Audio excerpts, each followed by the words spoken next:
Assalamualaikum warahmatullahi wabarakatuh. Suaranya sudah terdengar jelas? Waalaikumsalam Waalaikumsalam warahmatullahi wabarakatuh. Oke, kita mulai saja ya. Sudah lebih dari 10 menit. Sebelum saya mulai, walaupun sudah terlambat, sebenarnya sudah hampir 2 minggu ya, saya ingin mengucapkan selamat Hari Raya Idul Fitri, mohon maaf lahir batin. Semoga ibadah puasa kita, amal ibadah kita selama bulan Ramadan diterima oleh Allah Subhanahu wa Ta'ala dan dipertemukan lagi dengan Ramadan di tahun selanjutnya. Amin ya rabbal alamin. Hari ini kita akan membahas mengenai aplikasi turunan. Jadi sebelum libur Idul Fitri atau setelah UTS dan sebelum UTS-nya juga sudah belajar, sudah saya berikan materi mengenai diferensial, walaupun di tanggal 27 seharusnya ada pertemuan terbatas di kampus, 27 April ya, di kampus mengenai notasi Leibniz, tapi tidak bisa saya laksanakan karena sudah mepet dengan arus mudik ya, ditambah lagi arus tolnya sudah disatu arahkan ke Jawa, kemudian banyak sekali di lalu lintasnya macet, jalan provinsi yang biasanya, kemudian ditambah lagi kan jalur ke Sumedangnya, kalau saya dari Cirebon, jadi jalur ke Sumedangnya di Cireki, kalau tidak salah itu masih perbaikan longsor. Jadi untuk menghindari yang tidak diinginkan sama di jalan, karena saya nyetir sendiri, jadi mau tidak mau dibatalkan. Kemudian saya menanyakan kenapa tidak diganti PTM-nya, karena jadwal PTM itu sudah diatur oleh lembaga, di mana semester 2 itu kebagiannya di minggu pertama atau di setiap awal bulan, kemudian minggu kedua, ketiga, keempatnya itu sudah diatur untuk mahasiswa semester tingkat selanjutnya, sehingga saya tidak bisa seenaknya mencampurkan minggu kedua yang harusnya mahasiswa khusus mahasiswa semester keempat kalau tidak salah dicampurkan dengan mahasiswa semester 2 seperti ini. Nah, hari ini kita akan membahas tentang aplikasi turunan. Ini hanya untuk mengingatkan dulu sebelumnya ya. Jadi di sebelum UTS itu kita belajar tentang diferensial dasarnya. Diferensial dasarnya yang basic. Kemudian ini ada formulasinya ya, turunan dari yang pangkat, kemudian turunan dari yang dua fungsi, kalian dua fungsi, kemudian turunan dari pembagian dua fungsi, dan seterusnya. Kemudian ada juga yang seharusnya kita bahas di PTM yang tidak bisa dilaksanakan itu adalah notasi Leibniz. Tadi video yang saya putarkan itu berhubungan dengan Leibniz ini, itu adalah tokohnya atau ilmuwan matematikanya. Jadi tadi di video yang saya putarkan itu adalah sejarah tentang dua ilmuwan matematika yang paling banyak kontribusinya, di mana area keilmuan matematikanya paling sering digunakan. Tadi kan ada Newton, kemudian ada Leibniz. Newton tadi dibahas juga tentang asal dari keluarganya, kemudian kepercayaannya, kemudian area apa saja yang dikembangkan oleh beliau. Leibniz juga sama tadi, dan semuanya itu kebanyakan berkuliahnya itu bukan berkuliah ya, belajar atau ada juga bekerja di Universitas Cambridge di Inggris dan seterusnya. Nah, berhubungan dengan video tadi itu lebih tepatnya hanya untuk memperkenalkan sejarah dua tokoh atau ilmuwan matematika yang paling sering atau yang paling populer, yaitu Newton dan Leibniz. Nah, di Leibniz inilah yang paling sering kita aplikasikan. Tadi sudah disebutkan ada turunan. Notasi Leibniz yang sudah saya berikan materinya di dalam e-learning dan video itu yang dituliskan dalam bentuk diferensial X ini terhadap dt atau dy terhadap dx dan seterusnya. Jadi ini notasi Leibniz ini akan selalu digunakan. Kemudian nanti akan ada hubungannya juga dengan integral yang akan kita pelajari sebelum UAS atau setelah kuis kedua. Jadi kalau turunan itu, ini hanya untuk review saja ya, supaya penyegaran lagi, mungkin sudah terlalu lama liburnya. Turunan itu kan mencari kita memiliki sebuah fungsi, misalnya x kuadrat ditambah dengan 3x ditambah dengan 2. Kita cari turunannya, aplikasi turunan itu banyak digunakan untuk melihat perubahan, bisa perubahannya itu ke penurunan, kenaikan, dan seterusnya. Makanya yang sudah disampaikan di minggu lalu, itu ada tentang nilai minimum, nilai maksimum, kemudian ada monoton turun, monoton naik, kemudian ada juga ke cekung atas dan cekung bawah. Nah, ini kalau kita cari turunannya, dia akan merubah menjadi f aksen x, atau biasanya kita tulis sebagai y aksen, atau notasi Leibniz-nya itu adalah dy per dx. Nah, kemudian kalau kita balik, misalnya kita memiliki fungsi turunannya, yang ingin kita cari adalah fungsi asalnya.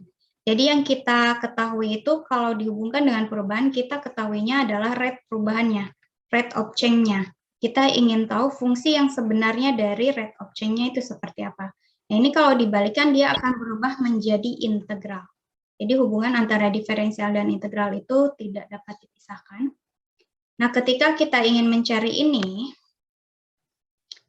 dy per dx ini dituliskan seperti ini. Jadi kalau kita ingin mencari asal ini, kita harus memperoleh y.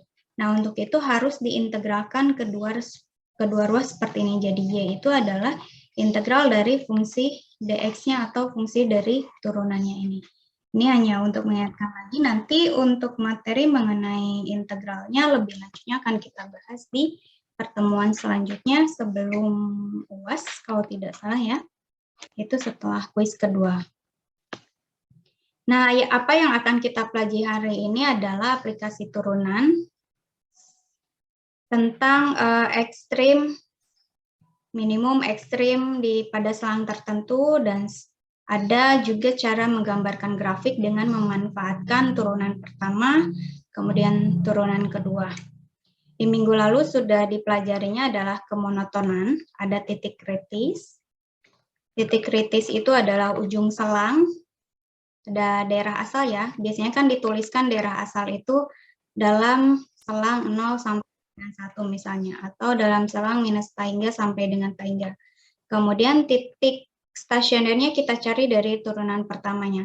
Monoton turun, monoton naik dicari dari turunan pertamanya disama dengan K0. Nanti cari titiknya, apakah turunannya ini lebih kecil dari 0 atau lebih besar dari 0. Nanti baru kita sebutkan bahwa ini monoton turun. Kalau nilainya lebih kecil dari 0, kemudian yang ini adalah monoton naik. Kemudian kita juga sudah mempelajari tentang kecekungan. Jadi dari turunan pertama ini, kita turunkan lagi, yang sudah saya sampaikan di notasi Leibniz itu ada turunan tingkat tinggi, ada turunan keduanya. Nanti turunan kedua ini apakah nilainya lebih kecil dari 0 atau lebih besar dari 0. Kalau lebih kecil dari 0, dia cekungnya ke bawah, jadi gambar grafiknya itu akan seperti ini. Nanti kalau ke atas, cekungnya ke atas seperti ini. Nah, itu sebagai review dari materi yang sudah saya sampaikan di e-learning melalui materi PDF-nya ataupun melalui video pembelajarannya. Semoga masih diingat sehingga nanti akan cepat dalam menangkap apa yang akan kita pelajari hari ini. Nah, yang tadi sudah saya sebutkan, kita akan belajar tentang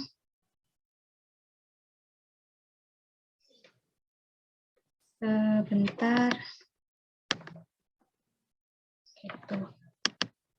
Nah, kita akan belajar tentang kemonotonan dan kecekungan lagi. Jadi kalau di pertemuan sebelumnya menggunakan turunan pertama, turunan kedua, kemudian pada titik tertentu, di sini adalah melalui selangnya. Selangnya ingat lagi ya, ada selang terbuka, selang tertutup, ataupun selang tak satu pun. Nah, misalkan F ini naik pada I, Sebentar, ini betul materinya. Ya, betul. Jadi di dalam kemonotonan, secara definisinya, andaikan kita memiliki sebuah fungsi f ini terdefinisi pada selang, ini daerah asal, selangnya itu bisa terbuka yang kurung tutup seperti ini, bisa tertutup, bisa juga tidak satupun. Nah, kita katakan bahwa f naik pada selang I jika untuk setiap pasangan bilangan X1 dan X2 dalam interval ini, jika X1-nya kurang dari X2, maka nilai fungsi dari fx1 itu akan lebih kecil dari fx2. Ini f naik. Kemudian f ini akan turun pada selang jika untuk setiap pasangan X1 dan X2 dalam selang itu, ketika X1-nya lebih kecil dari X2, maka X1, fungsi dari X1, nilai dari fungsi X1-nya atau kita sebutnya sebagai Y, di dalam titik koordinat Y1, kemudian ini Y2 itu lebih besar dari nilai dari fungsi fx2-nya. Nah, kemudian ada yang disebut juga dengan monoton murni. Monoton murni ini turun terus, jadi tidak ada, kalau yang ini naik, ada titik X1, kemudian ada titik X2. Kemudian fx1-nya lebih kecil dari fx2, dia akan naik katanya dalam selang. Jadi seperti ini. Kemudian kalau yang ini adalah X1, kemudian yang ini adalah X2. Fx2-nya itu lebih kecil, misalnya titik Fx2-nya ada di sini, kemudian yang ininya Fx1-nya ada di sini. Sehingga dia akan membentuk grafik yang turun. Kemudian monoton murni itu dia akan selalu turun. Kemudian kalau monoton naik, dia akan selalu naik. Yang sudah disampaikan minggu lalu itu kan ada yang berbentuk gelombang, ada nilai minimum lokal, nilai maksimum lokal, nilai ekstrim, nilai maksimum, nilai minimum, dan lain sebagainya. Nah, ini contohnya, jadi carilah jika mungkin nilai maksimum dan minimum dari fx sama dengan x pangkat 4 dikurangi dengan 4x pada selang terbuka minus tahingga sampai dengan tahingga. Pertama, kita memiliki titik ujung minus tahingga sampai dengan tahingga, ini tidak bisa kita substitusikan ke sini, sehingga tidak termasuk ke dalam titik kritis, artinya kita harus mencari titik stasioner. Titik stasioner itu dicari dengan mencari turunan pertama dari fungsi fx-nya. Nah, yang ini kita cari turunannya, dia akan berubah menjadi 4x pangkat 3 dikurangi dengan 4. Sampai sini paham ya, turunan dari fungsi pangkat itu adalah 4 kali X, 4 dikurangi 1. Atau kalau kita tulisnya dalam bentuk N kali X, N dikurangi 1. Nah, kemudian karena ini sama-sama memiliki konstanta 4, untuk mempermudah 4-nya dikeluarkan, kita keluarkan, sisanya adalah 4X pangkat 3 dibagi dengan 4 adalah X pangkat 3, kemudian minus 4 dibagi 4 adalah minus 1. Nah, selanjutnya untuk memudahkan kita mencari titik stasionernya yang bisa kita uji coba untuk melihat apakah selangnya itu monoton naik atau monoton turun atau monoton murni dan seterusnya.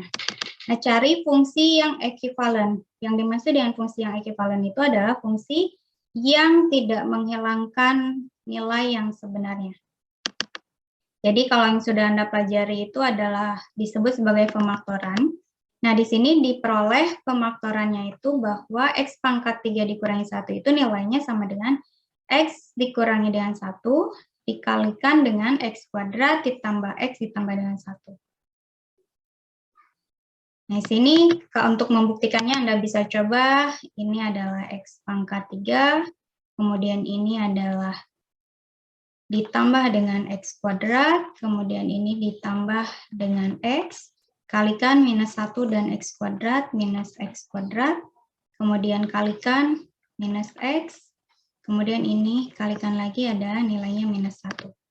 Nah, kalau Anda perhatikan, ini plus X kuadrat, yang ini minus X kuadrat dicoret. Kemudian ini plus X, yang ini minus X, nilainya adalah 0. Artinya sisanya adalah X pangkat 3 dikurangi dengan 1, sehingga memang fungsi ini, fungsi pemaktoran ini, ekivalen dengan X pangkat 3 dikurangi dengan 1.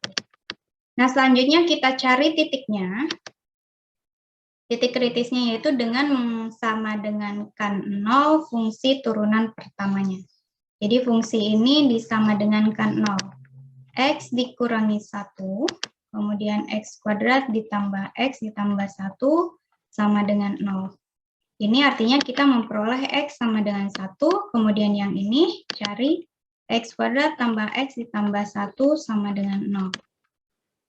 Ternyata kalau Anda cari ini, Anda bisa gunakan yang sudah dipelajari mencari titik itu. X12 itu adalah B kuadrat plus minus akar dari plus 4A, nanti Anda cek lagi. Nah, fungsi ini, X kuadrat ditambah X ditambah 1 itu tidak memiliki himpunan penyelesaian di dalam bilangan realnya, atau di antara minus tahingga sampai dengan tahingga. Sehingga artinya kita hanya memiliki satu titik, yaitu X sama dengan 1. Titik kritisnya, kita hanya memiliki titik kritis X sama dengan 1. Nah, kemudian tadi sudah saya ingatkan bahwa untuk melihat apakah dia monoton naik, monoton turun itu melihat dengan mencari nilai yang turunannya itu lebih kecil dari 0 atau lebih besar dari 0. Artinya bisa kita gambarkan lagi seperti yang selalu sudah kita pelajari. Anda bisa tuliskan dalam garis. Tadi titiknya adalah titik 1, ini 1, artinya kita cari satu titik sampel yang lebih kecil dari 1, kemudian yang lebih besar dari 1. Misalnya kita ambil titik 0 di sini. Substitusikan ke dalam fungsi turunannya. Jadi kalau untuk lebih mudah, misalnya untuk X sama dengan 0, itu diperoleh 4 kali 0 dikurangi 1, kemudian 0 kuadrat ditambah 0 ditambah 1, nilainya adalah 4 kali minus 1 kali positif 1 adalah negatif. Atau minus 4, artinya nilainya kurang dari 0. Tadi kalau kurang dari 0, dia monoton turun, sehingga yang ini adalah monoton turun. Kemudian substitusikan titik yang kedua yang lebih besar dari 2. Yang lebih besar dari 2 yang lebih besar dari 1 maksud saya, kita ambil titik 2, substitusikan 4 dikalikan dengan 0 dikurangi 2, kemudian 0 kuadrat, 2 kuadrat ditambah dengan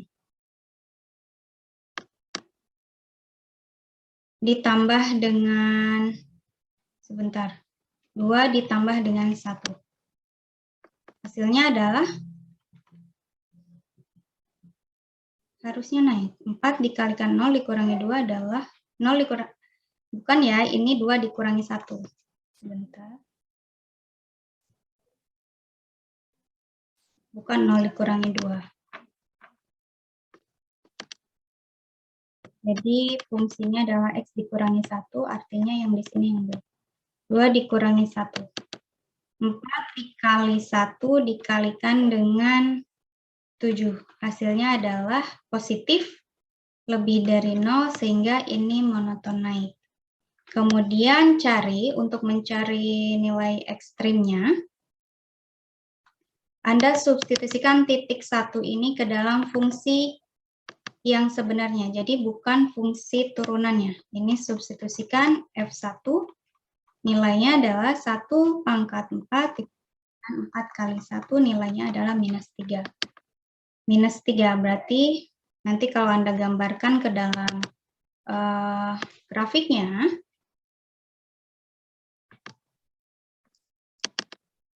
saya gambarkan di atas ini. Ini adalah 0, sumbu X. Tadi ini adalah 1 pasangannya dengan minus 3, berarti ada di sini. Kemudian tadi katanya yang selangnya lebih kecil dari 1 atau minus hingga sampai dengan titik 1 dia menurun. Jadi bisa dikatakan bahwa kurvanya seperti ini. Kemudian dari 1 dia naik lagi. Naik lagi seperti ini. Nah, nanti cara menggambarkan kurvanya juga seperti ini. Namun di sini kita belum bisa melihat apakah ini garis yang ini, apakah nanti bentuknya cekung ke bawah seperti ini atau cekung ke atas. Ini harus dilihat dari turunan keduanya. Yang ini juga sama, ketika monoton naik, dia apakah cekung ke atas seperti ini atau gambarnya nanti cekung ke bawah. Nah, karena dia berada di titik balik, ini kita katakan sebagai nilai minimum lokal. Titik balik dari monoton turun ke monoton naik. Jadi dapat kita simpulkan bahwa untuk X lebih kecil dari 1, turunannya bernilai negatif, sehingga pada selang minus hingga sampai dengan 1 yang tadi saya sebutkan, ini fungsi F turun. Kemudian ketika X lebih dari 1, turunannya bernilai positif, sehingga pada selang 1 sampai dengan hingga ke arah sini, di si fungsi F ini akan naik. Kemudian pada titik X1, nilainya, pasangannya itu adalah minus 3, di mana minus 3 ini bisa kita katakan sebagai titik balik minimum, sehingga kita sebutkan sebagai nilai minimum lokal untuk fungsi F. Karena kita tidak tahu di dalam selang ini nanti apakah mungkin ada yang ke bawah lagi untuk ekstrim minimumnya atau nilai paling minimumnya, dan ada yang nilai maksimumnya. Sampai sini ada yang ingin ditanyakan?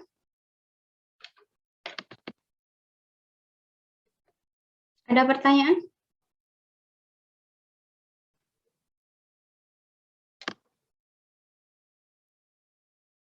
Ada pertanyaan?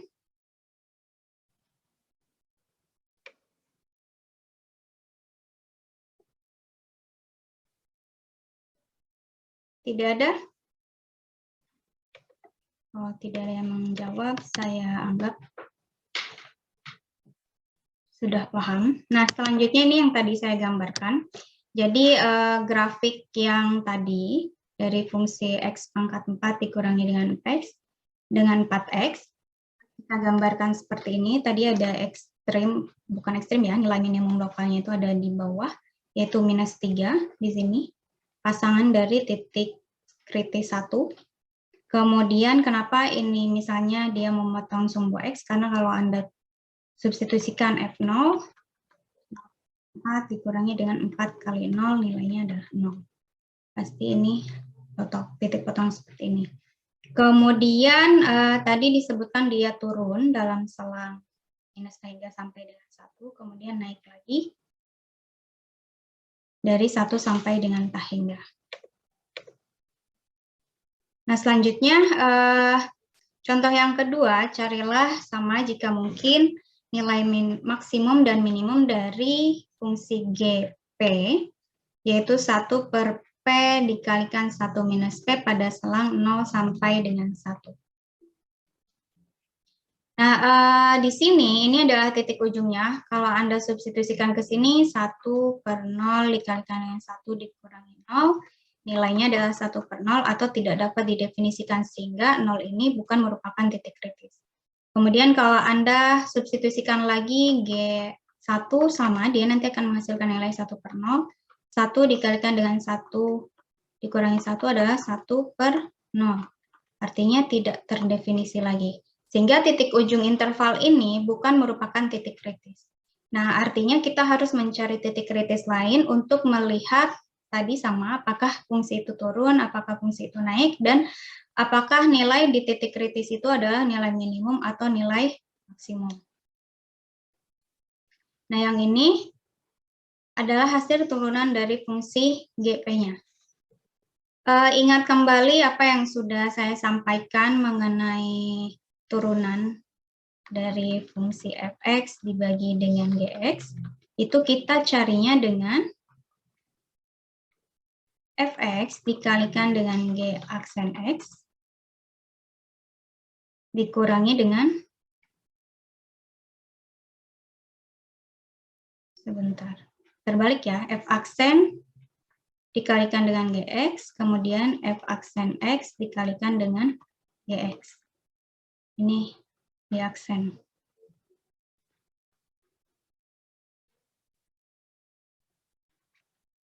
Fx dikalikan dengan G aksen X, ini dikuadratkan. Jadi kalau kita hubungkan dengan ini, kita memiliki Fx-nya itu adalah 1, cari turunannya adalah 0, F aksen X-nya, kemudian Gx-nya adalah P dari 1 minus P, atau Anda tuliskan P kuadrat, P dikurangi dengan P kuadrat, ini Anda turunkan.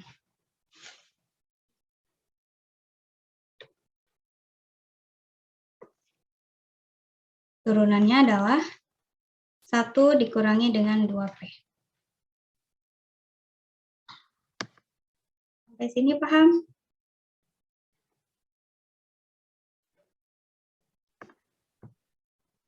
Ada pertanyaan?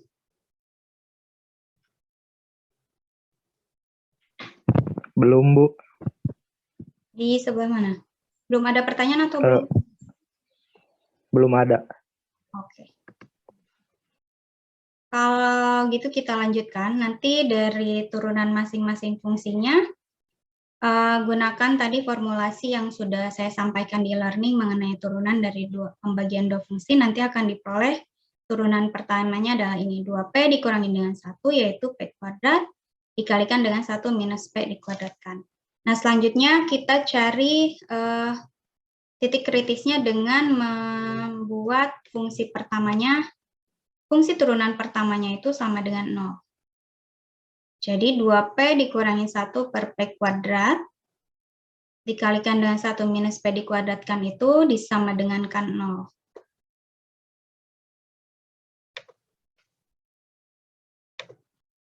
Ya, 2P dikurangi dengan 1 per P kuadrat, 1 dikurangi dengan P dikuadratkan sama 0. Ini pindah ruas, nanti hasilnya adalah otomatis dikalikan 0 ya sama dengan 0. Nanti akan diperoleh 2P sama dengan 1, P adalah 1 per 2. Sehingga kita memiliki satu titik kritis yaitu setengah. Jadi sekali lagi kenapa titik ujung ini tidak termasuk ke dalam titik kritis? Karena kalau kita substitusikan ke dalam fungsinya, hasilnya adalah nilainya tidak terdefinisi, baik untuk titik X sama dengan 0 dan titik X sama dengan 1. Nah, selanjutnya sama seperti tadi, Anda buat garis bilangannya untuk melihat dari selang mana sampai mana dia turun, kemudian dari selang mana sampai mana dia naik. Kita gambarkan, kita memiliki satu titik kritis, yaitu titik setengah. Ambil satu titik yang lebih kecil dari setengah, misalnya kita ambil 0 ya, supaya lebih mudah. Substitusikan ke sini. G aksen 0 itu adalah 2 dikali 0 dikurangi 1 per 0 kuadrat.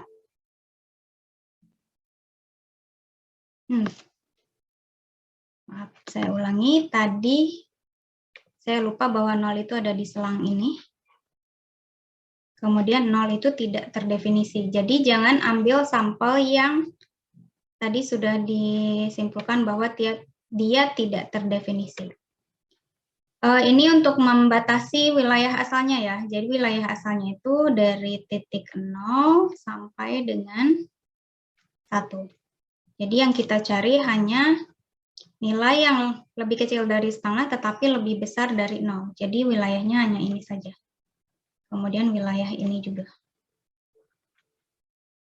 Sehingga cari titiknya yang berada di antara 0 sampai dengan setengah. Misalnya kita ambil 1/3 atau 1/4. G aksen dari 1/3 lebih kecil dari setengah tidak? Ada yang bisa jawab? Apakah betul 1/3 letaknya ada di sini atau di sebelah sini? Ada yang bisa jawab? Gimana, Bu? kita harus mengambil satu titik sampel yang lebih kecil dari setengah tetapi lebih besar dari 0. 1/3 itu lebih kecil dari setengah atau lebih besar dari setengah? Lebih kecil dari setengah.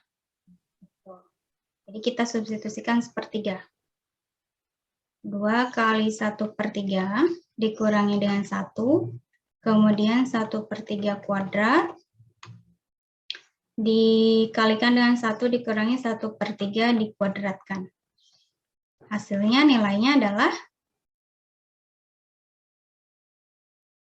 ingat yang atasnya ini ya, dikurangi dengan 1 ini, 2/3 dikurangi dengan 1. Nilainya adalah negatif. Yang ini sudah pasti positif karena pangkatnya adalah pangkat genap. Artinya negatif dibagi dengan positif, hasilnya adalah negatif, dia kurang dari 0.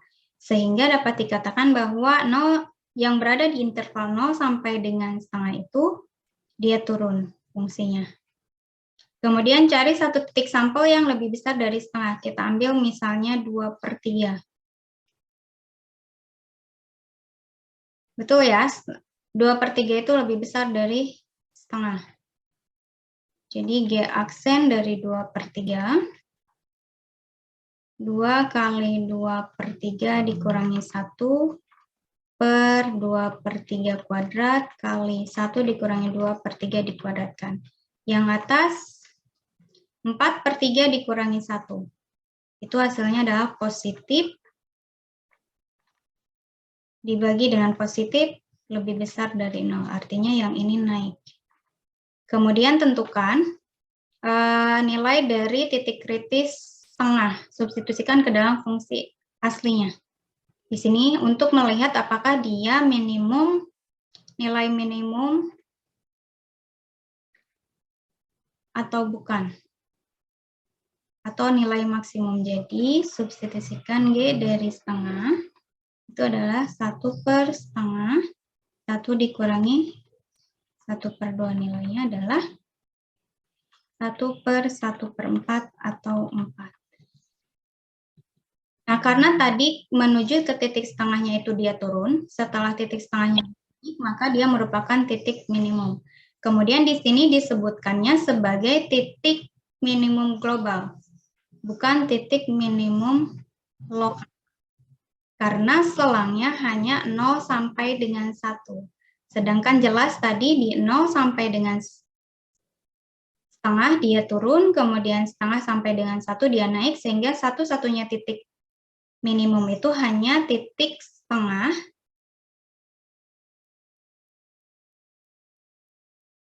Ini setengah ya, jangan sampai terkecoh, setengah.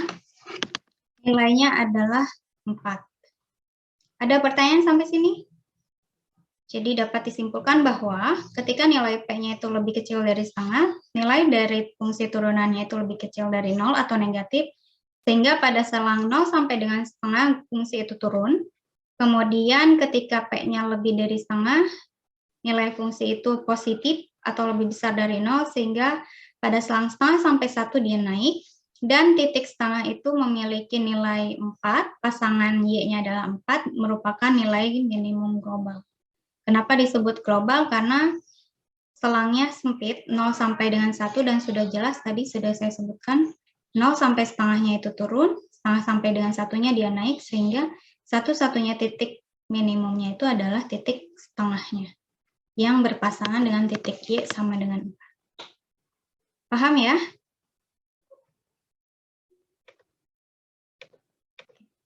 Kalau tidak ada, ini yang tadi saya sebutkan. Jadi kita memiliki grafiknya seperti ini. Selangnya itu hanya dari 0 sampai dengan 1. Kemudian ingat, kalau Anda garis tarik ke sini. Bentar.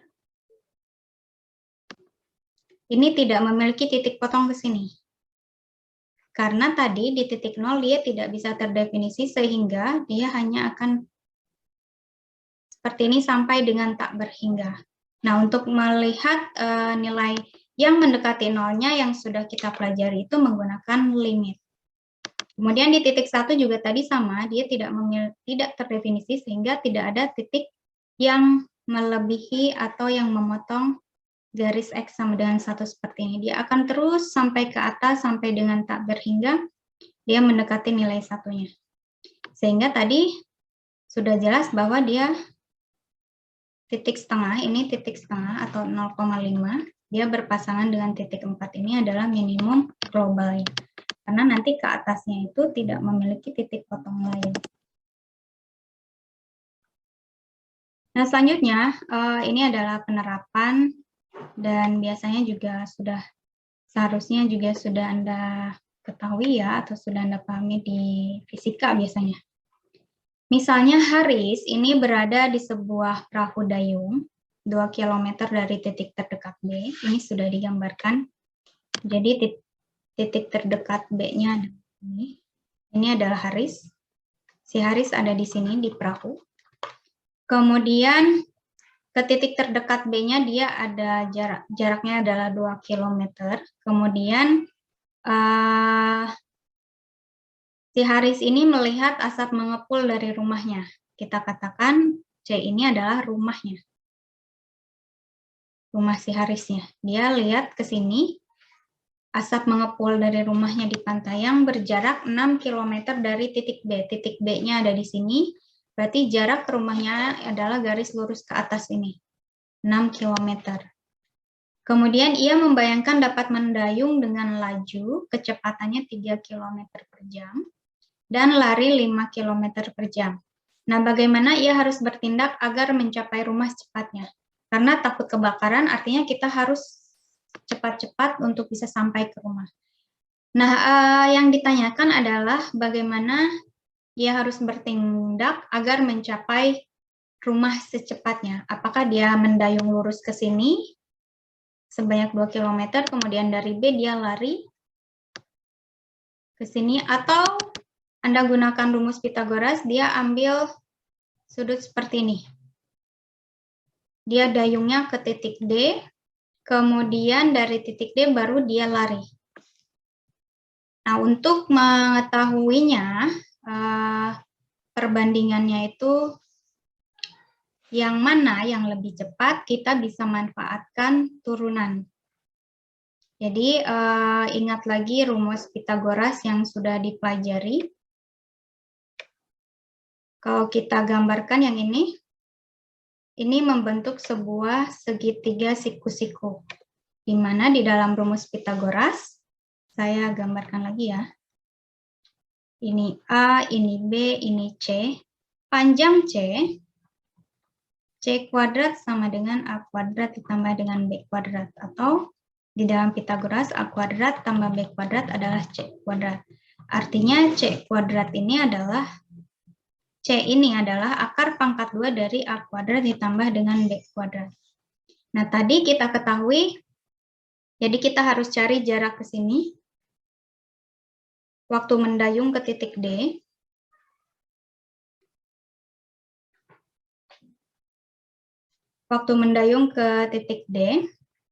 itu adalah jarak dibagi dengan kecepatan. Di dalam fisika ya, S dibagi dengan V adalah T. Ingat ya, V itu adalah S dibagi dengan T. S adalah jarak, yang ini adalah jarak.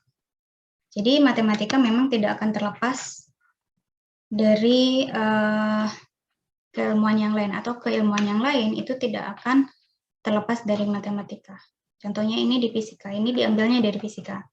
Sehingga kita ambil dulu waktunya, yaitu jarak, kita sebut ini A, AD ini, menggunakan rumus Pythagoras ini, adalah akar pangkat 2 dari X kuadrat, kita sebutkan B ke D-nya itu adalah sebanyak X kilometer. A ke B-nya tadi 2 km, sehingga X kuadrat. Jarak Haris ke D itu adalah akar dari X kuadrat ditambah dengan 2 kuadrat. Kemudian waktu tempuhnya dibagi dengan kecepatan ini. Jadi akar dari X kuadrat ditambah 2X per 3 jam. Ini kan satuannya jam. Kemudian cari jarak D ke C-nya. Tadi dari B ke C itu adalah 6, kemudian dari B ke D-nya X, artinya jarak dari D ke C-nya itu tinggal dikurangi dengan jarak X-nya, yaitu 6 dikurangi X. Kemudian waktu tempuhnya dibagi dengan kecepatan larinya, yaitu 5 km per jam. Artinya 6 dikurangi X dibagi dengan 5 satuan jam. Ini waktu ya. Kenapa kilometernya hilang? Kan 6 dikurangi X ini dalam kilometer. Dibagi dengan 5 km per jam. Ini coret, artinya ini satuannya tinggal jam. Sehingga kita memiliki waktu untuk mendayungnya adalah akar dari X kuadrat ditambah 2 kuadrat per 3. Kemudian waktu untuk berlarinya adalah 6 dikurangi X dibagi dengan 5. Nah, sehingga total waktunya adalah waktu mendayung dan waktu berlari. Ditambahkan yang ini. Kemudian selangnya, tadi selangnya adalah jaraknya dari titik 0 sampai dengan 6 km. Dari titik 0 sampai dengan 6 km. Nah, untuk mencari perubahan waktunya, yang ini, kita ingin meminimumkan nilai T, sehingga nilai T ini harus didiferensialkan. Jadi kita ingin mendapatkan waktu yang paling cepat. Nah, untuk mencari perubahan waktunya, di mana waktunya itu yang paling cepat atau meminimumkan waktu, kita harus mencari turunannya. Yang ini seperti yang sudah kita pelajari di diferensial. Jadi 1/3 dari X kuadrat ditambah dengan 4 pangkat setengah. Ini gunakan diferensial beruntun yang menggunakan notasi Leibniz. Nanti akan diperoleh nilainya adalah setengah dari 1/3. Ini 1/3-nya dari sini, setengahnya adalah dari sini. Kemudian dikalikan dengan ininya, X kuadrat ditambah dengan 4, kemudian pangkatnya dikurangi dengan 1, yaitu menjadi minus setengah, kemudian dikalikan dengan turunan dari X kuadrat ditambah 4 itu sendiri, yaitu 2X. Atau di dalam notasi Leibniz, DY diturunkan terhadap DU dulu, kemudian DU diturunkan terhadap DX. Jadi X kuadrat ditambah 4-nya kita misalkan sebagai U. Pangkat setengah. Sehingga setengah dari U pangkat minus setengah, turunan U-nya yang ini, U sama dengan X kuadrat ditambah 4, turunan dari X kuadrat tambah 4-nya adalah 2X. Ini adalah notasi Leibniz yang sudah saya sampaikan di e-learning. Kemudian cari turunan fungsi yang kedua ini. 6 dikurangi X, 1/5. Turunan dari 6 dikurangi X adalah minus 1. Sehingga nilainya adalah minus 1/5. Tadinya positif, berubah menjadi negatif dari turunannya. Nah, kemudian ini tinggal dikalikan saja untuk lebih mempermudahnya. Kalau yang ini disamakan penyebutnya sehingga fungsi yang ini dikalikan 5, kemudian fungsi yang ini dikalikan dengan 3 dari akar X kuadrat ditambah dengan 4. Sehingga diperoleh nilainya adalah 5X dikurangi 3, dikalikan dengan akar pangkat 2X kuadrat ditambah 4, dibagi dengan 15 dari akar pangkat 2X kuadrat ditambah dengan 4. Nah, untuk mencari titik kritisnya, tadi kita sudah memiliki titik ujung yaitu 0 sampai dengan 2, kemudian cari titik kritis lain atau titik stasioner yang sudah saya sampaikan dengan menyamadengankan turunan pertama. Jadi turunan pertamanya tadi sama dengan kan 0, ini hasil turunan pertama sama dengan kan 0, yang ini pindah ruas nilainya sama dengan 0. Sehingga kita memperoleh 5X sama dengan 3 dari akar X kuadrat ditambah dengan 4. Kemudian ini pindah ruas, yang tadinya negatif berubah menjadi positif. 0 ditambah dengan hasilnya 3 akar dari X kuadrat tambah 4. Kemudian dua ruas ini untuk menghilangkan akar, dua ruasnya dikuadratkan. Untuk menghilangkan akar pangkat 2 di sini dikuadratkan, artinya diperoleh 25X kuadrat sama dengan 9 dari X kuadrat ditambah dengan 4. Yang ini kalikan, kemudian pindah ruas ke sini. 25 dikurangi dengan 9 adalah 16X kuadrat. 9 kali 4 adalah 36. X kuadrat itu adalah 36 dibagi 16, atau X itu adalah akar pangkat 2 dari 36 dibagi 16, yaitu 3/2. Jadi kita memperoleh 3 titik kritis, 0, 3/2, dan 6. Selanjutnya tinggal substitusikan titik kritis ini ke dalam fungsinya untuk mengetahui mana yang mendapatkan waktu yang paling kecil. Jadi substitusikan ke dalam fungsi waktu yang belum diturunkan tadi. Gabungan antara dua fungsi.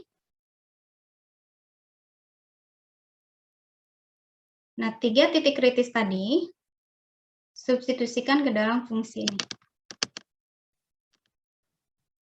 0, 3/4, dan 6. Substitusikan.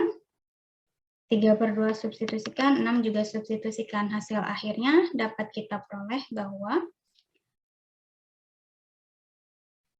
untuk X sama dengan 0, waktu yang dibutuhkannya adalah 1,8 jam.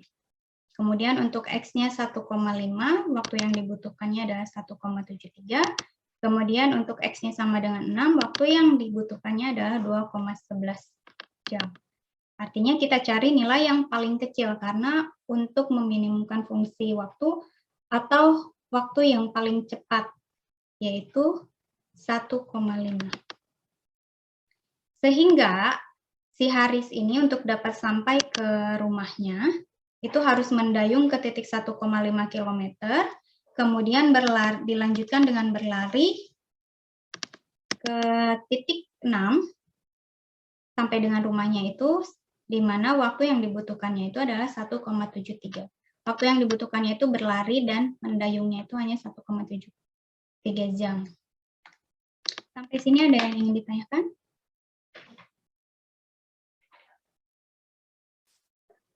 Mudah ya?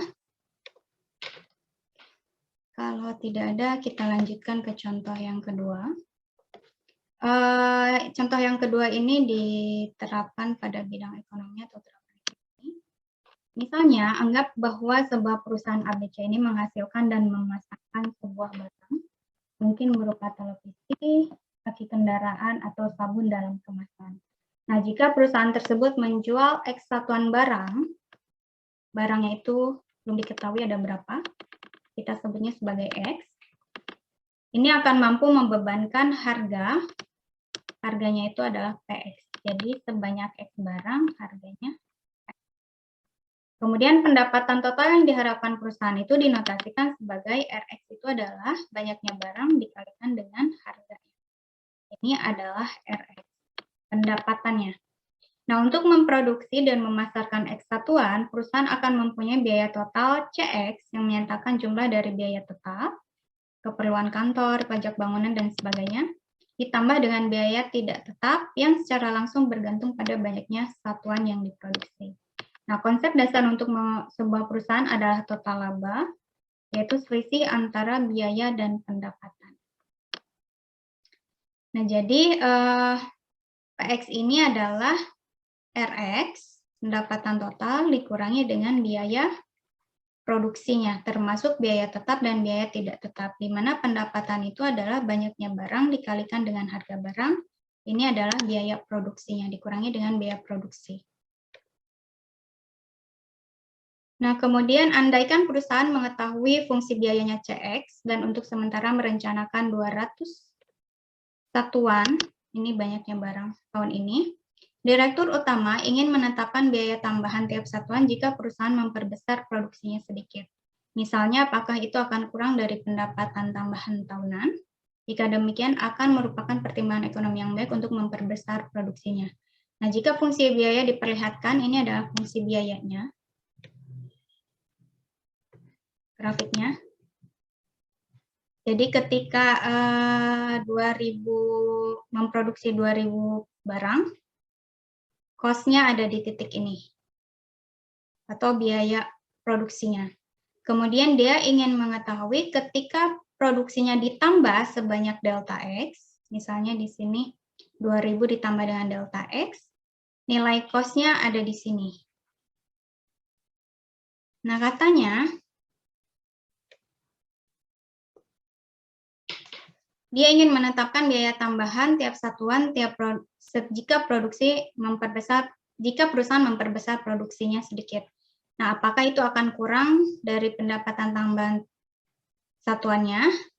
Jadi jika kurang, katanya, ini akan merupakan pertimbangan ekonomi yang baik untuk memperbesar produksinya.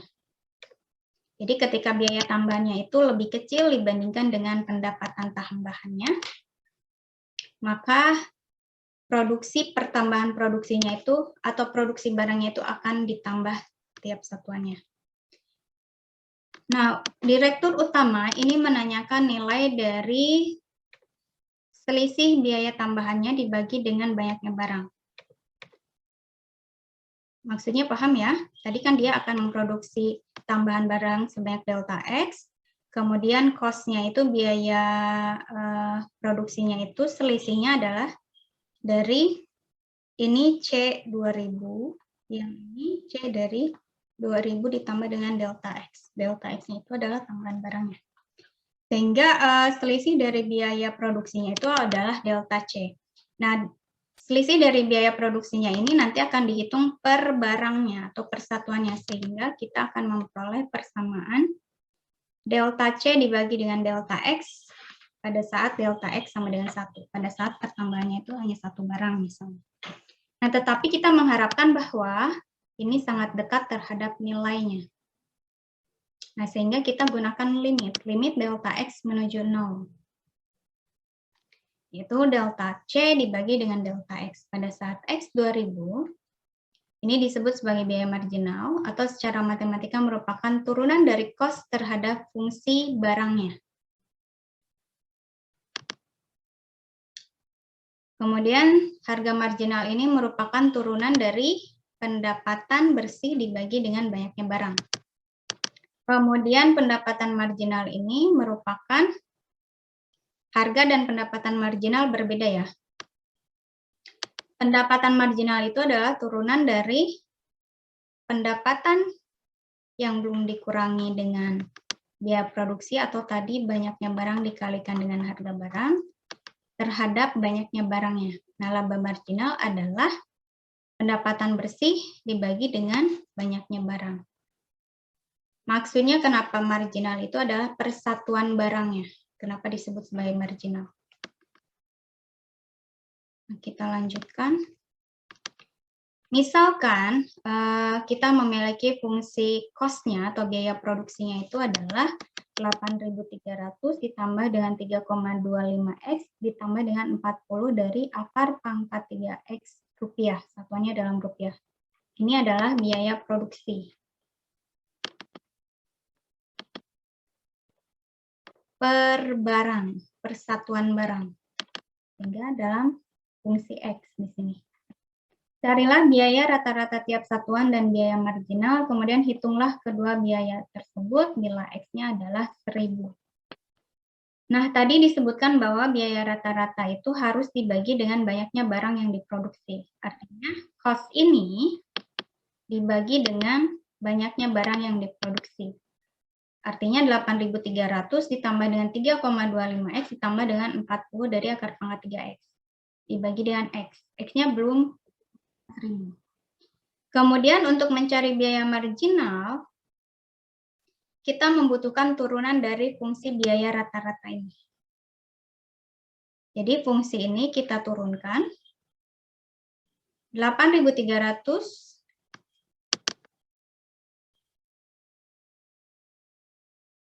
adalah 0. Kemudian turunan dari 3,25X per X. Ini 3,25. Kemudian ini turunkan. Sampai sini paham ya? Ada pertanyaan?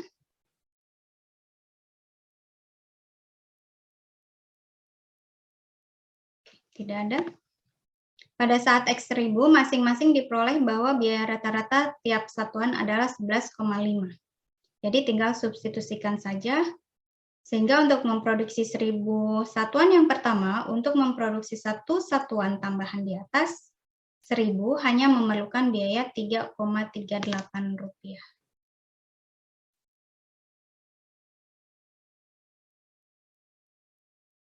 Nah, kemudian contoh selanjutnya, Sebuah perusahaan memperkirakan akan dapat menjual 1.000 satuan tiap minggu jika menetapkan harga satuan sebesar $3, tetapi penjualan mingguannya akan meningkat 100 satuan dengan tiap penurunan harga sebesar $0,1. Nah, jika X banyaknya satuan yang terjual tiap minggu, di mana X-nya lebih besar sama dengan 1.000, maka cari fungsi harganya, PX, kemudian banyaknya satuan dan harga yang berpadanan yang akan memaksimumkan pendapatan mingguan dan pendapatan mingguan maksimum. Fungsi harga itu adalah X sama dengan 1.000 ditambah dengan 3 dikurangi dengan PX per 0,1 dikalikan 100. Ini dari formulasi yang tadi disebutkan. Kemudian, untuk menyederhanakannya, yang ini pindah ruas, kemudian yang ini pindah ruas. Saya kira ini mudah karena hanya yang sudah kita pelajari di dalam pertidaksamaan ataupun persamaan. Dua fungsi itu tinggal pindah ruas, tanda positif. Yang tadinya pembagian menjadi kali, yang tadinya perkalian menjadi bagi, yang tadinya positif menjadi negatif, yang tadinya negatif menjadi positif. Sehingga akan kita peroleh fungsi harganya itu adalah hasil akhirnya 4 dikurangi dengan 0,001X. Kemudian yang kedua, fungsi pendapatan itu tadi di awal sudah disebutkan, itu adalah perkalian banyaknya barang dikalikan dengan harga barang. Tadi harga barangnya diperoleh adalah 4 dikurangi dengan 0,001X. Sehingga kita cari, tadi yang ditanyakannya adalah banyaknya satuan dan harga yang berpadanan yang akan memaksimumkan pendapatan mingguan. Artinya kita harus mencari titik maksimum. Untuk mencari titik maksimum, kita membutuhkan turunan dari fungsi pendapatannya, yang ini kita turunkan. Kemudian sama dengan kan 0, sehingga nanti akan diperoleh ini sama dengan 0. Akan diperoleh titik stasioner 2000. 2000 ini nanti sama seperti tadi, tinggal cari jaraknya, yang ini apakah naik atau turun, monoton turun atau monoton naik. Nah, di sini diperoleh bahwa, ingat produksinya dari 1.000 ya, bukan dari tabir hingga. Ketika nilainya lebih kecil dari 2.000 tetapi lebih besar dari 1.000, jadi di dalam selang ini, turunannya itu bernilai positif, artinya pendapatannya naik. Dalam selang 1.000 sampai dengan 2.000. Kemudian dalam selang lebih besar dari 2.000, ternyata pendapatannya itu turun. Monoton turun katanya, atau turunannya itu bernilai negatif. Sehingga pendapatan maksimumnya itu ada di titik 2.000, di mana harga barangnya itu harus ditetapkan sebesar $2. Ada pertanyaan sampai sini?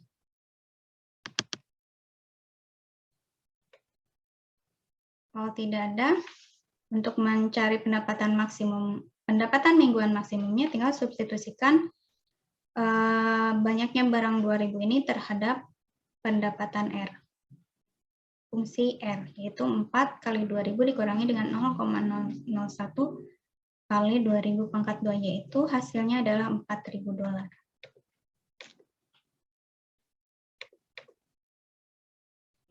Ada pertanyaan sebelum dilanjutkan ke penggambaran grafik?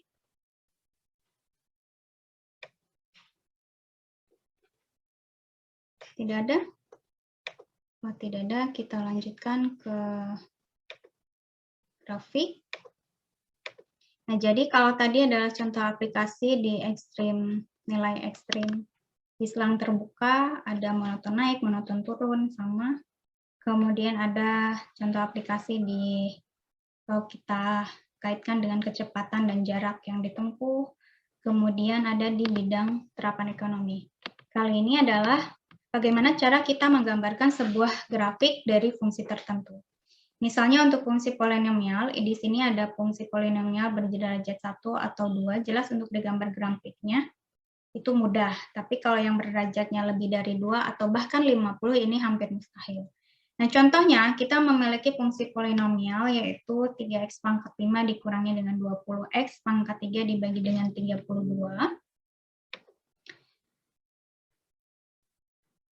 Ini sudah saya sampaikan ya waktu di beberapa pertemuan lalu. Kalau diperhatikan ini adalah pangkat 5. Pangkatnya 5 dan pangkat 3 merupakan pangkat ganjil. Ganjil ini. Kemudian periksa apakah f dari minus x-nya itu memang f dari x.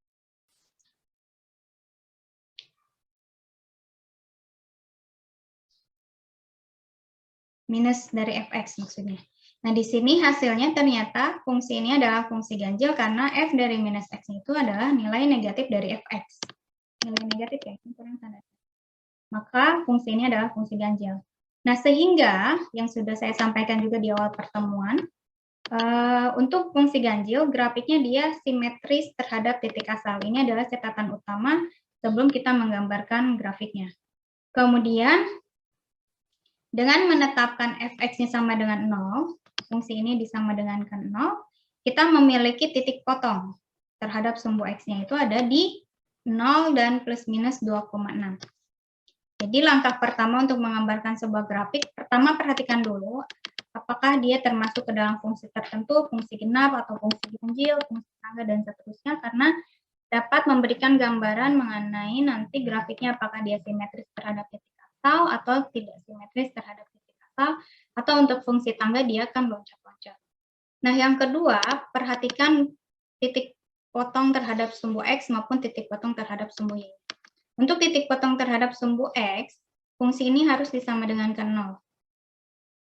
Ya, di sini adalah fx. Fx sama dengan 0. Jadi 3x pangkat 5 dikurangi dengan 20x pangkat 3 per 32 sama dengan 0. Nanti diperoleh 3x pangkat 5 dikurangi 20x pangkat 3 sama dengan 0. Ini pindah ruas. 3x pangkat ini keluarkan x-nya, bisa x. Kemudian 3x pangkat 4 dikurangi dengan 20x pangkat 2.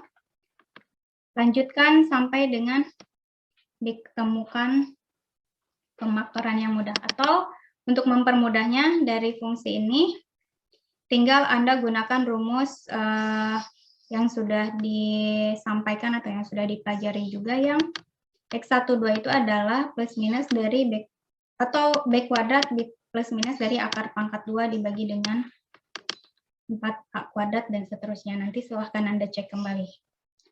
Nah, di sini diperoleh bahwa titik potong terhadap sumbu X-nya adalah titik 0 dan titik plus minus 2,6. Ini diperoleh menggunakan formulasi yang tadi saya sebut. Kemudian, untuk mencari titik kritis lainnya, atau untuk mencari atau menentukan apakah fungsi dalam selang mana dia monoton naik, dalam selang mana dia monoton turun, dan seterusnya. Cari turunan pertamanya. Turunan pertama dari fungsi ini. Ini bukan merupakan fungsi fx, gx, karena bisa kita pisahkan. Bisa kita pisahkan fungsinya.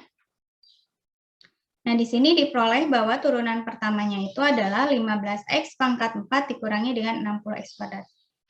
Jadi untuk membedakan kapan Anda gunakan aturan turunan untuk fx per gx, itu lihat fungsi penyebutnya, apakah dia mengandung suku x atau tidak. Kalau mengandung suku x, maka gunakan aturan diferensial untuk pembagian dua fungsi. Kalau tidak mengandung, tinggal diturunkan langsung saja pembilangnya, karena penyebutnya itu dianggap sebagai sebuah konstanta.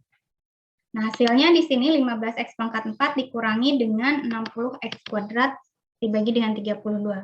Selanjutnya untuk memperoleh titik-titik stasioner, ini disama dengan 0, nanti akan diperoleh ini x sama dengan 0, yang ini x sama dengan 2, yang ini adalah x sama dengan minus 2.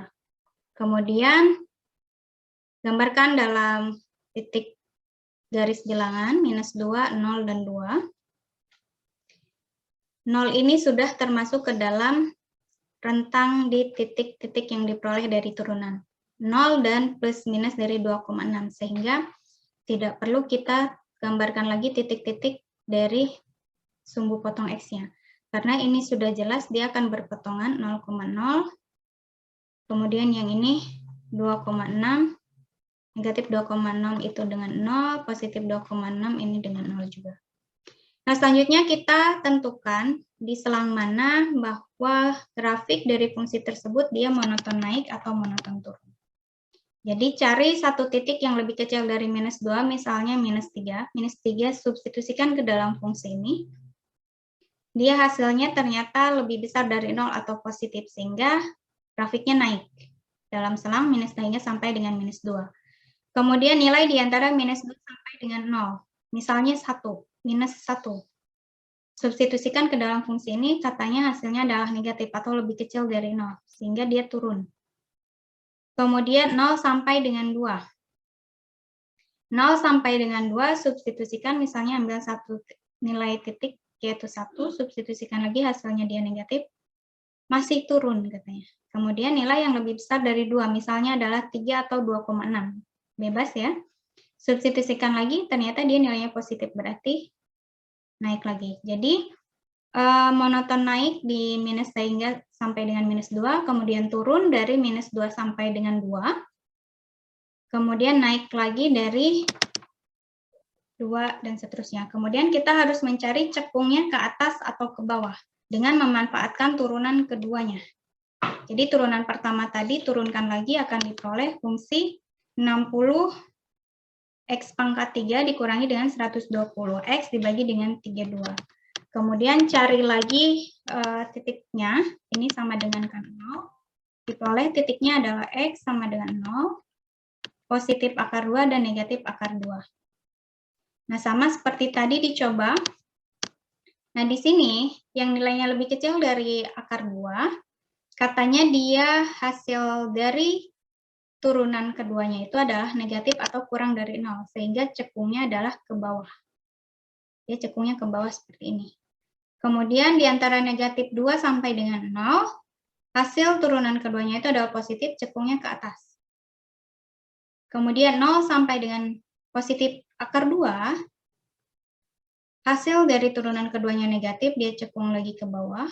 Kemudian yang lebih besar dari akar 2, cekungnya ke atas lagi. Jadi, untuk mempermudah penggambarannya, Anda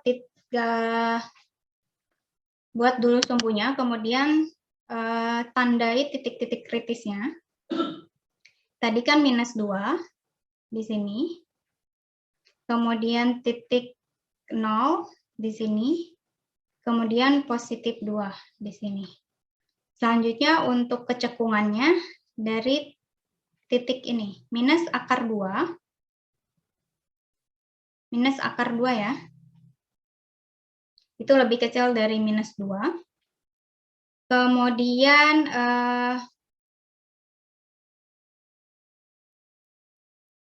0 sudah pasti ada di sini, kemudian positif akar 2.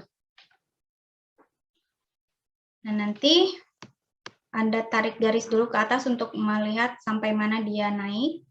Tadi kan sampai dengan 2 katanya dia naik, sampai dengan minus 2 dia naik.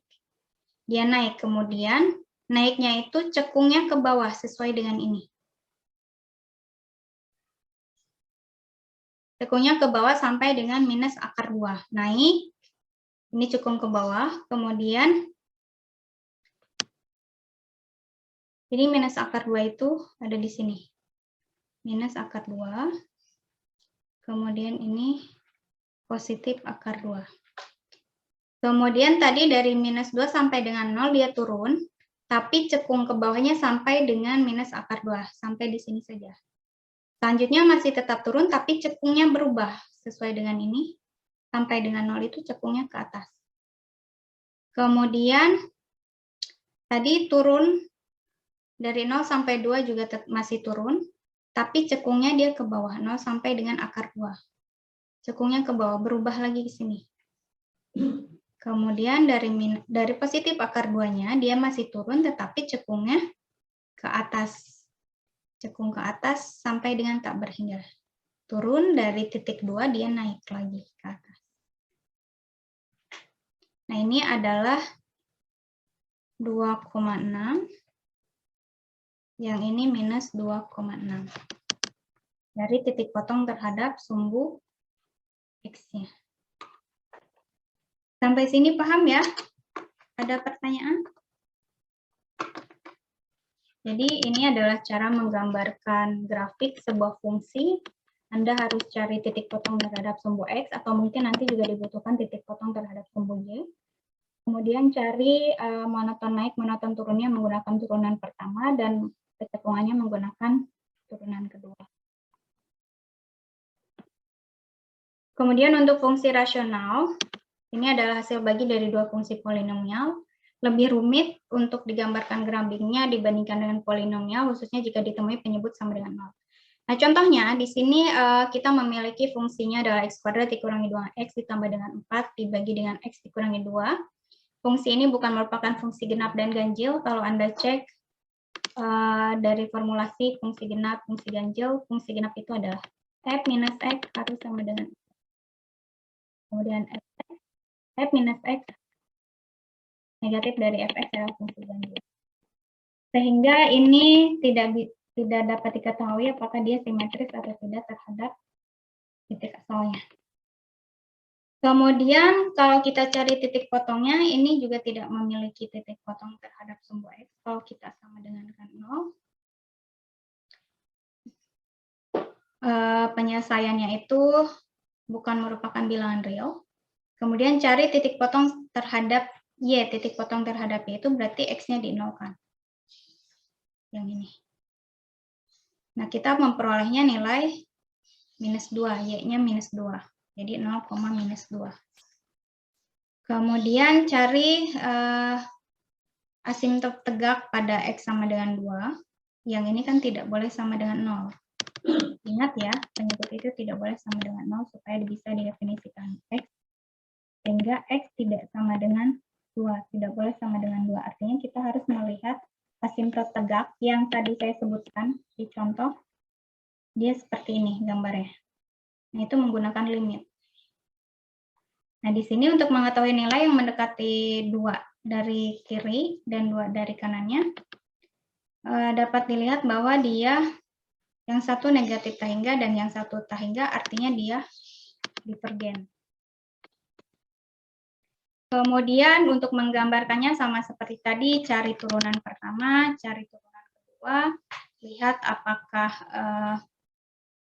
cekung ke atas, cekung ke bawah, kemudian monoton naik, monoton turunnya dari titik mana sampai dengan mana, naik laginya titik mana sampai dengan mana. Nah, di sini dapat dilihat grafiknya dia akan membentuk titik seperti ini. Tadi titik potongnya ada di 0 sampai dengan 0, minus 2.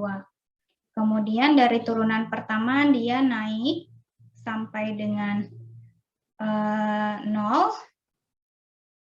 sampai dengan X0 ya. Kemudian dari X0 sampai dengan mendekati nilai 2, mendekati nilai 2X, dia turun. Kemudian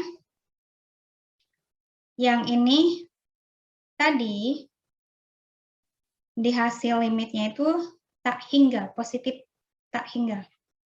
Untuk X dari sebelah kanan, 2 plus limit X menuju 2 plus. Kalau yang ini, limit X menuju 2 dari minus. Tadi hasilnya minus tak hingga. Sedangkan yang ini adalah positif tak hingga. Jadi grafiknya berbeda. Bukan ke sini, kemudian untuk 2 sampai dengan tak berhingganya dia dari atas. Seperti ini. Kemudian titik ini, tadi kan tidak ada titik potong terhadap sumbu X, makanya dia memiliki 2 grafik yang terpisah seperti ini. Dia naik dan seterusnya.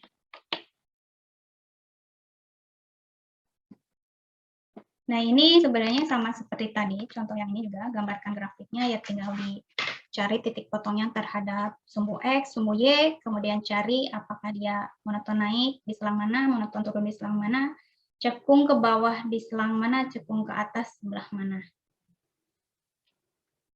Nah, untuk kesimpulannya, jadi untuk menggambarkan grafik itu langkah pertama, periksa daerah asal dan daerah hasil dari fungsi tersebut untuk melihat apakah ada daerah di bidang yang dikecualikan. Yang dikecualikan itu yang tadi. Ada yang tidak terdefinisi, ada yang menyebabkan nilainya sama dengan 0 yang tadi, sehingga menggunakan limit, dan seterusnya. Kemudian ujilah kesimetrian terhadap sumbu Y dan titik asal. Apakah fungsi genap atau fungsi ganjil? Tadi kan angka pertamanya sama. Kemudian carilah interceptnya. Kemudian langkah keduanya, gunakan turunan pertama untuk mencari titik-titik kritis dan mengetahui tempat grafik naik dan turun. Ujilah titik-titik kritis untuk maksimum dan minimum lokal. Kemudian gunakanlah turunan kedua untuk mengetahui tempat-tempat grafik cekung ke atas dan cekung ke bawah dan melokasikan lokasi titik balik. Kemudian carilah asimtot-asimtotnya. Asimtot itu yang tadi menggunakan limit. Baru gambarkan beberapa titik termasuk titik kritis dan titik balik. Baru langkah terakhirnya adalah buatlah grafiknya. Nah, ini adalah materi yang bisa disampaikan hari ini. Sebelum saya tutup, ada pertanyaan? Apakah ada pertanyaan?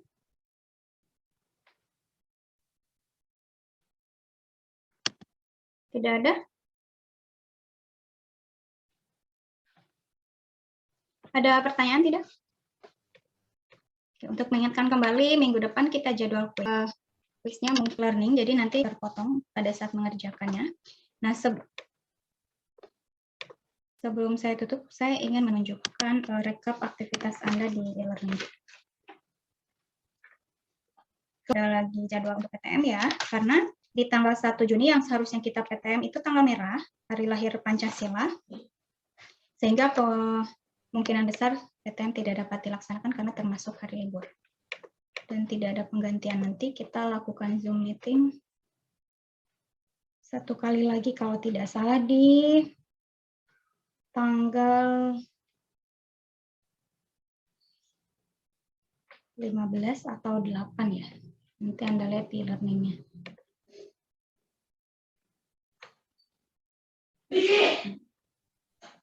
Sudah terlihat layarnya? Sudah. Nah, ini adalah aktivitas Anda di e-learning. Jadi ada beberapa orang yang saya lihat, ini fokusnya dilihat di yang tanda merah ya.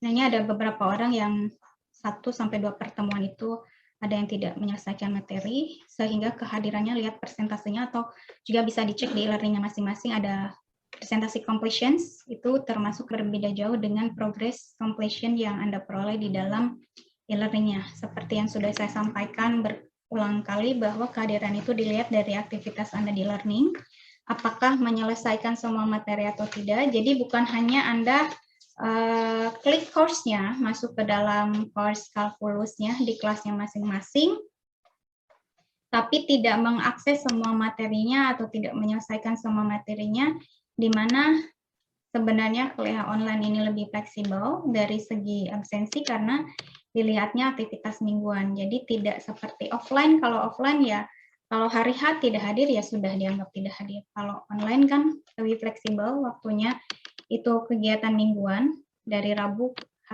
minggu ini ke Rabu minggu depan. Jadi usahakan nanti pastikan semua completion-nya sebelum UAS ya. Sebelum pertemuan ke-16 itu minimal 75%. Karena seperti yang saya sampaikan, aturan dari lembaga itu kehadiran minimal 75% untuk dapat mengikuti UAS. Nah, di sini banyak yang beberapa orang masih kurang dari 30%, ada yang masih 26%. Kemudian beberapa orang ya, ini ada yang kurang dari 30%. Ada juga yang bahkan baru 6%. Jadi bukan, sekali lagi saya ingatkan, bukan hanya Anda klik course tanpa mengakses semua materinya, karena itu dianggap tidak hadir.